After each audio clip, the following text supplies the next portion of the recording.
Nagbunga ng malaking kapakinabangan ang pagtutulungan ng mga magsasaka dito sa Sitio Banglit sa Barangay Manlapig, Capas, Tarlac. Pagsasaka ang pangunahing ikinabubuhay ng mga residente dito. Sa pagnanais na magkaroon ng mas mataas na kalidad at maibenta sa mas malaking halaga ang kanilang mga palay, iminungkahi nila ang isang sub-project na makakatulong sa kanila.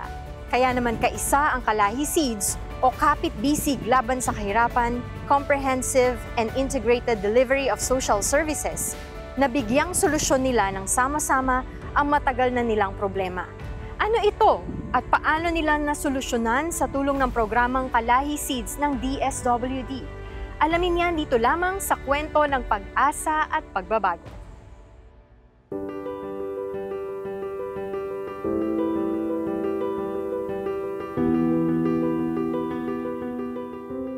Sa silong ng araw, kagaya ng bawat umagang dumarating sa Capas, Tarlac, kalakip ang pag-asa, ang sipag at ang sigla ng pamayanan.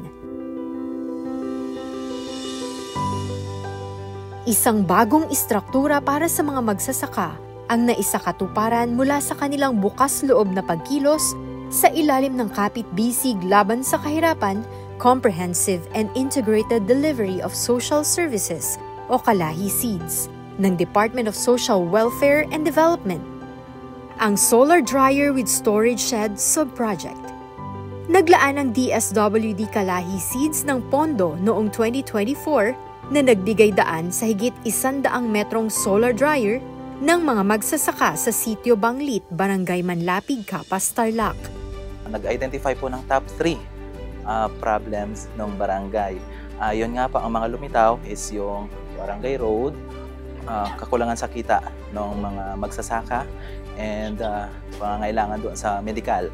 So yun po, after po ng participatory situational analysis, nagsagawa po sila ng barangay assembly kung saan po pinresent po sa barangay o sa community kung alin doon sa 3 priority sub-projects yung kanilang ipopropose sa Kalahi Seeds. And napag-agrihan po ng komunidad na magkaroon po ng solar dryer. Dati, ang pagpapatuyo ng kanilang aning palay ay ginagawa lamang sa mga gilid ng mga kalsada at nadaraanan ng maraming uri ng sasakyan. Ayon sa isa sa mga benepisyaryong magsasaka at opisyal ng grupong Banglit Integrated Farmers Producers Irrigators Association na si Mang Abel Sikat, mabagal ang nagiging proseso nila dahil kailangan pabalik-balik nilang ilatag ang kanilang ani, hindi kontrolado at labis na nakadepende sa panahon. Noong panahon po mga 1960s, wala pa pong ganitong karsadang magaganda. Pag-ani mo, ang ginagawa namin, kumisan sa mga tulda o kumisan sa mga banig, o kaya kung minsan i-delay mo lang yung pag-ani hanggang doon sa matayo na lang sa bukid para ma-stock mo. Pero nung nagkaroon po ng sementadong karsada, sinimulan na po yung paggamit doon sa mga karsada, doon ibibilad. Kadalasan din nasisira ang palay dahil nadadaanan ng mga sasakyan. Sa panahon ngayon, hindi na po pwedeng gano'n dahil sobra na pong daming sasakyan, malaki pong kasiraan sa palay. Kapag ang palay po binilad mo sa karsada, malaki po ang kabawasan niyan. Unang-una, yung quality po. Ang magiging bigas po niyan ay madudurog-durog. Pangalawa nun, yung sobra pong nadurog, papasok na po lang po sa binlad dyan. Hindi na makakain para sa mga hayop, pwedeng pakainin na lang doon dahil durog na po. Tsaka yung quality po, kung halimbawa yung class A, buo po yung butil niya, kapag binilid mo po sa karsada, mga 60% madudurog po yan. Kaya papasok sa second class na bigas na lang po. Usually, kung harvest po sila, magbibilad sila sa daan. Madudurog sa mga sasakyan na dumadaan. Pagka pinagiling mo, yung recovery po ng bigas, mababa na. Unlike po dito sa solar dryer, sa project ng ating gobyerno ng Kalahi, mas malaking tulong po ito. Kasi pag binilad mo po ito, yung quality ng bigas maganda, mataas ang recovery niya. Sa tulong ng Kalahi Seeds, isang programa ng DSWD na nagtataguyod ng Community-Driven Development o CDD, ang mga mamamayan mismo ang nagdaos ng assembly, nagsagawa ng participatory situation analysis, bumuo ng project preparation team, nag-budget at nag-ipon ng lakas, tapang at kaalaman upang tugunan ang kanilang pangangailangan. Noong June 10, 2024, isinagawa po yung municipal orientation, MOA signing po ng munisipyo ng Capas and DSWD. So, nung araw na yon, doon po nagsama-sama lahat ng mga barangay, ipinakilala kung sino si Kalahi Seeds, magkano yung grant, kung ano po yung gagawin, proseso ng Kalahi Seeds. Maglalaban-laban po yung 20 na barangays para doon sa grant na 7.5 million pesos. Sa pamamagitan ng CDD, ang komunidad ay unang nanawagan, nagplano, nagdisenyo at nanguna sa pagpapatayo ng proyektong para sa kanila. Yung sa Kalahi Seeds, yung ating solar dryer sa may Barangay Manlapig, iyon ay isa sa mga napag-usapan namin ng DSWD na isang napakagandang proyekto para tulong sa ating mga magsasaka. Kaya iyon ay naaprubahan sa Barangay Manlapig. Pwedeng i-augment yun sa mga agricultural infrastructure at saka sa mga agricultural machines. Pwedeng mag-augment ang munisipyo dahil kami naman ay naglalaan ng pondo na partikular na makatulong sa ating mga magsasaka. Iyon ay direktang napapakinabangan ngayon ng aming mga kababayan na kung hindi sa DSWD, sa ating national government, mahihirapan din kami sa munisipyo dahil yung pondo ng munisipyo namin ay naka-allot na sa ibang mga programa. Ang solar dryer with storage shed sub-project ay nagkakahalaga ng halos 1.65 million pesos. Nagising po kami dito sa programang ito at marami po kaming natutunan kasi nakikita po namin sa mga programa niyo sa Kalahi Seeds sa DSWD, hindi lang po ang mga structure na binibigay nyo sa amin, nilalagyan po na kami ng karunungan at katalinuhan na hindi po namin dating na alam ang mga programang ito. Gaya sa programang binigay nyo sa amin, solar dryer lang po, ngayon meron pong wheelshed pa. At pangatlo po, natuto po kaming umangat dun sa pakikisalamuha sa tao, lalong-lalo na po sa pakikiambag sa programa ng gobyerno.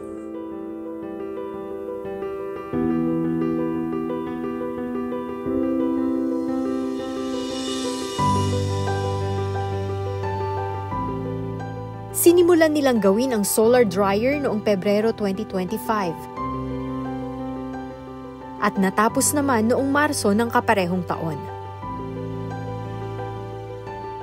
Nakatulong din ng malaki ang donasyong lupa ng pamilya Talavera sa pangunguna ni Tatang Abel Talavera. Kasi siya isang legitimate farmer din.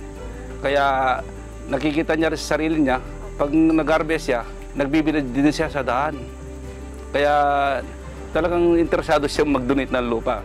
Hindi ito proyekto ng iisang tao o ahensya man, kundi bunga ng kolektibong pagtutulungan ng bawat isa.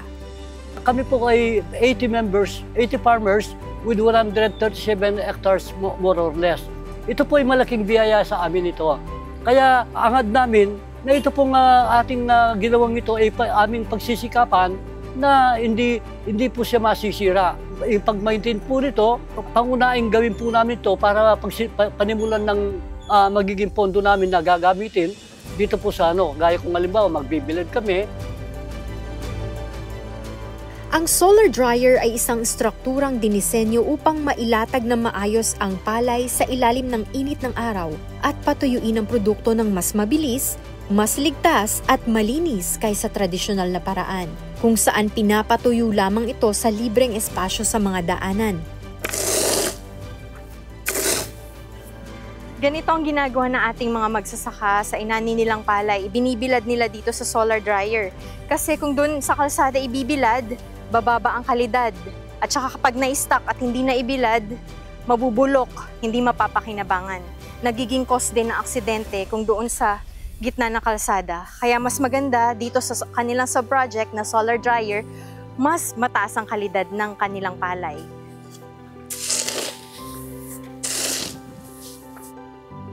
Sa pamamagitan ng eksklusibong lokasyon, may sapat na lugar sa pagpapatuyo ng palay. At higit sa lahat, ito'y nagbigay ng dagdag na kita at dagdag na dignidad sa trabaho ng mga kababayan nating magsasaka. Kasi kung hindi mo mabibilad, mapupersa ka pong maobliga kang ibenta mo sa mababang presyo. Katulad po kayo, magkano lang ang presyo ng sariwa. Pero kung nabilad po, na-dry, pwede mo itabi. Dahil sa solar dryer, hindi lang bumilis ang proseso. Batay sa iba't ibang proyektong kapareho nito, nakokontrol ang moisture content, naiiwasan ang pagkabulok, napapababa ang epekto ng amag sa mga butil ng palay o sobrang exposure nito sa alikabok, at tumataas ang kalidad at halaga ng produkto. Minsan, wala man 2,000 eh. Minsan, pabantul-bantul lang ang trabaho. O, pag-aagilap pa ng kangkong, isang ilalaga mo. Kang ulamin mo, kung may bigas kang sasaing, nakontentis ka ako. Kaya nagpapasalamat kami sa tulong na binigay sa amin. Kaya katulad niyan, kung makulimlim, hindi ka makakabilad. Kung mayroong dryer, maganda. Napapakinabangan na namin ngayon. Kaya nagpapasalamat kami sa Presidente. Para naman kay Mang Abel, hindi nila akalaing makakayanan nila maipatupad ang isang proyekto na sila mismo ang nagsimula at tumapos. Isa pong karangalan ang pinagkaloob po ng ating DSWD na binigyan po ako ng pagkakataon na ipaabot ko po ang pasasalamat sa mga proyektong ito. At pangalawa po, lalong-lalo na sa ating Presidente, sa programa niya sa ating mga magsasaka. Ang kainaman po sa programa ng gobyerno, lalong-lalo na kagaya po nitong pinagkaloob sa atin, solar dryer, hindi lang po ito, yung mga machineries, saka yung mga ayuda ng farmer, yun po ang pinasasalamatan din namin. Ganun po ang kagandahan po ng ating gobyerno. Kaya salamat po sa ating gobyerno. At ganun din po sa inyo, ma'am, sa DSWD, ang mga tulong binigay nyo sa amin, hindi lang po sa mga building kagaya nito, yung gagamitin namin sa pagbilad ng palay. Isa po yung karunungan na nabanggit ko sa inyo, na dating hindi kami asang makirap dun sa mga tao at saka yung gumawa ng mga dokumento. Ngayon pa lang ako nakaharap dun sa pagbid ng hindi ko po naintindihan yan eh. Pero napakaganda po pala. Para naman sa kapitan ng Barangay Manlapig, sumasalamin ang solar dryer sub-project sa kanilang pagkakaisa at kakayahan. Malaking pasalamat ko, lalo na sa mga kasama ko sa council. Number 1 sa Kalay Seeds, sa DSWD, sa pagbigay ng pondo ng aming proyekto, lalong-lalo na sa ating masipag na mayor ng Kapas. Kaya malaking pasalamat po namin sa po na mga kasamaan sa Barangay Manlapig at mga kabaryo ko na rin, na malaking tulong po yung binigay na project ng Kalay Seeds DSWD. Sa Kapas Tarlac, hindi lang disenyo ang inabot ng araw, kundi ang kabuhayan, ang karapatan, at ang panibagong pag-asa ng bawat pamilyang sumusuporta. Ito ang kwento ng isang komunidad na nagsama para lumikha ng pag-unlad. Isang hamog na nagpapaalala sa atin na sa tulong ng araw, kayang tuyuin ang ani, at patunayan na sa pagkakaisa, kayang magbunga ng bagong umaga.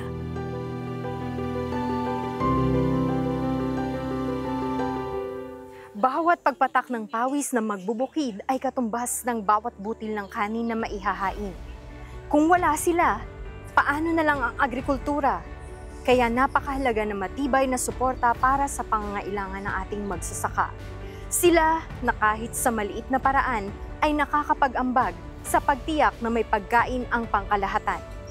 Kaalaman at kagamitan ang kanilang inaasam upang mas mapadali ang kanilang trabaho para mas mapaunlad ang kanilang kabuhayan at balansihin ang seguridad sa pagkain.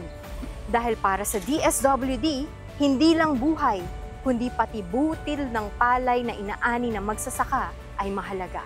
Ako po si Bianca Piedad Tamundong ng DSWD Traditional Media Service na nagsasabing sa bawat hamon ng buhay, ang DSWD ay patuloy ninyong magiging kaagapay.